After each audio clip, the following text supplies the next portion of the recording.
nutshell. Tales Through the Eyes of the Frog, Chapter 5. Happy Chappies, My Siblings. I was the second from the bottom child. Nothing special about my position. Feel free to analyze my psyche, but I don't want to hear about it. Ma always said the two children who got along the best were Ted and myself. I can understand this because I've always been what I refer to as timid. I never was aggressive. I don't believe Ted was either. No controversies, no conflicts. I've never excelled at anything, but I was an honor student my whole life, never having to work at it. Receiving the American Legion Award and being in the city spelling bee while in grade school were highlights. Class treasurer in my junior year in high school, I also presented the mantle on class night, June 1953.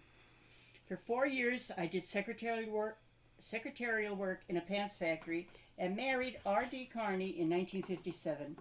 We had 3 sons and enjoyed the parenting years. I was a healthy child, but very skinny. The bullies often called me Olive Oil, Popeye's girlfriend, but I must have been strong. At some point when I was in grade school, I had to carry my father's drill to the blacksmith shop to have the tip sharpened. I would sit in the shop with all the men who were smoking and chatting, hating every minute.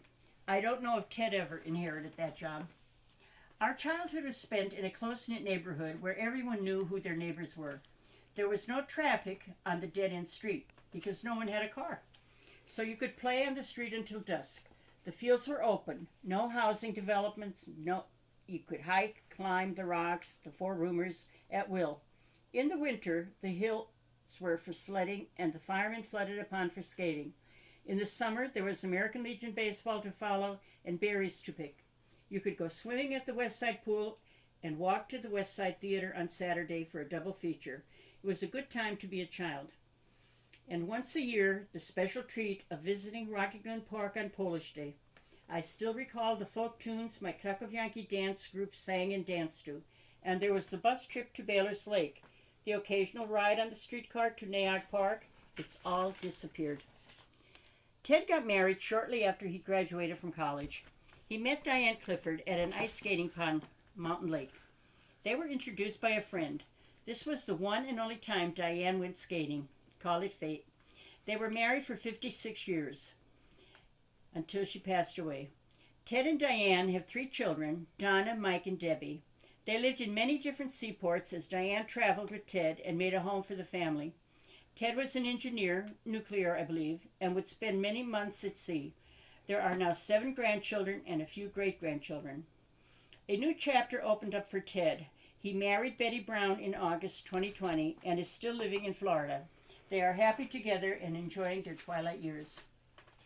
Henry Stanley Chapa was born on June 5, 1923, and died June 27, 2016. Because he was 13 years older than me, I do not know of his youth. My first recollection of Hank is when he came home on leave from the Army, Air Force, during World War II. Ma saved up the ration coupons and bought some special fine food. I can still taste the canned fruit cocktail, a really special treat. After his discharge from the Army, he attended the University of Scranton and earned a degree. He married Mildred Yuha on October 28, 1950.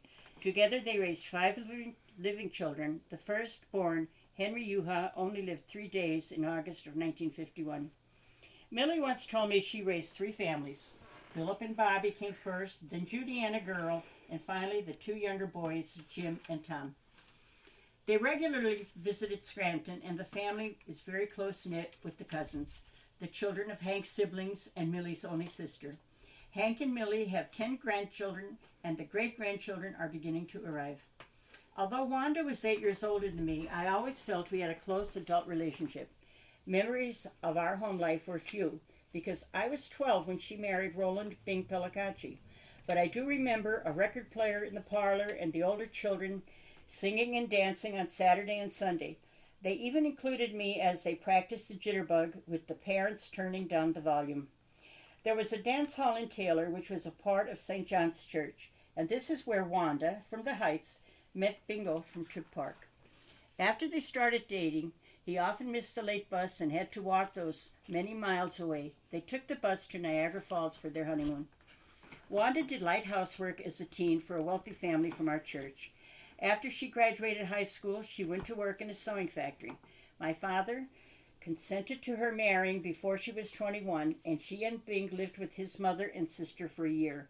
It was there she learned how to cook her delicious Italian meals. She and Bing had 2 sons and a daughter. Gary and Debbie have 2 daughters, and Lisa and Ross have a daughter. I am heartbroken to say that Ronnie died August 21st, 2019. Uncle Jeep was the brother between Hank and Wanda. He had breathing problems as a child, but he was drafted and served as a sailor in World War II. Because of the 10-year age gap, I can't remember Sylvester, lovingly called Jeep, as a child very well. He was a whiz at marbles on the dirt sidewalks. He won quarts of colorful marbles, stored them in the cellar, and I borrowed them and lose them all. He would then have to beat the neighbor kids again. The game required a large round circle in the dirt, and you could play Puggy, which required a small hole dug in the dirt. Other popular games were Caddy, using a broomstick to hit a wooden object with points carved on each end. And there was Kick the Can, Red Rover, and all the street games known around the world. After honorable discharge from the Navy, Jeep accepted a position with Dun & Bradstreet. He remained with them his whole career. He attended night school, graduated from the Wharton School of the University of Pennsylvania, and received a bachelor's degree from the University of Scranton. He never married, but had a loving relationship with Marion, for over 30 years. She passed away in 2002. Uncle Jeep was a pious individual, a strong Roman Catholic. He was a regular volunteer for his church and visited Rome and the Holy Land several times. He was a dedicated bowler belonging to several leagues. He served as secretary for many years, and he golfed. He also was a tourist, traveling domestically and internationally, never missing an important family occasion. We loved him for being open and honest in his religious beliefs. Helen Julia Teresa was a complex person. There was 5 years between us, and we spent a lot of time together as adults. She was a registered nurse, graduating from Moses Schiller Nursing School in 1951. Terry, as she liked to be called, was a nickname given to her in nursing school. She had been traumatized as a toddler, suffering severe burns over a large part of her torso. The story, as I remember being told, was that a neighbor burning a mattress told my mother she'd look after the child. Accidents happen. She was hospitalized for many months. My mother would walk to the Westside Hospital daily to visit and left a heartbroken child when she had to leave to walk home to the other 3 children. Having health issues at a very young age, an operation changed her life and left her unable to conceive after her marriage to Mario in 1952. In 1955, they adopted Marietta, a beautiful child, pampered by her parents.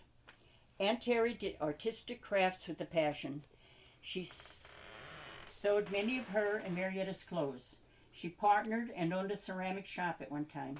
She took lessons of different techniques and taught classes. She knitted beautifully and was a driven personality. She tackled any and everything. She taught Wanda to drive. She knew how to swim, was in the high school color guard, and had worked on production in a pretzel factory as a teen. She was a woman of many accomplishments. The sorriest turn in her life was she did not have a happy marriage. I know this to be true because she spent so very much time with me, confiding in me. The 6 siblings of Frank and Antonina had many memories to share with each other. With Henry the oldest, then Sylvester, Wanda, Helen, Francis, Ted, the life situations had different conclusions. This led to many discussions on what transpired, and yes, we remained close. Thank you.